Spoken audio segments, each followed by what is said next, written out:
At the beginning of the week, I shared with you that little thought experiment for determining whether or not religion makes the world a better place. You're visiting some unfamiliar city, you're walking alone late at night, you see 10 young, muscular men walking your way. Would you feel more or less safe knowing that they had just come from a religious gathering? Well, one day a very non-religious man decided to take a crack at that question. He said, "Tell you what, I'm just going to stick with the letter B. And I'll tell you that I've been to cities like Belfast, Bethlehem, and Baghdad, and I can tell you that in each case I would have immediately felt more threatened if I knew those men had just come from a religious gathering." If you're not a geography or a history expert, those cities are sort of synonymous with some of the world's major religions. They're also synonymous with a lot of the violence and bloodshed that has come from those religions. And one thing we've seen this week is that if our religion is based on our obedience to God's commands, well, then I'm not sure you're going to go out and beat some poor person up, but I'm also not sure how quick you'll be to go out of your way to help some poor person out.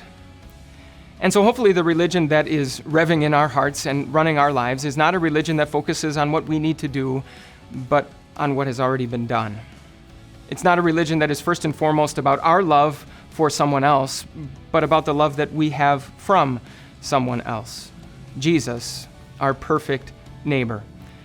In fact, the night before he died, Jesus said this to his disciples: "A new command I give you, love one another. As I have loved you, so you must love one another." Again, because of sin, it is now impossible for us to love God above all things, and as a result, to love our neighbor as ourselves. But thankfully, a new kind of love has flooded into our world in the person and in the life of Jesus Christ. It is a love that is directed at our neighbor, not because he bears the image of God, but in spite of the fact that he has lost it. Love your neighbor as yourself has now become love one another as I have loved you.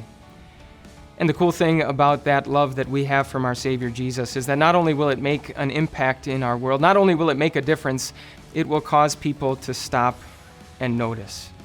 That kind of love is so unique and so foreign that people will want to know where it came from.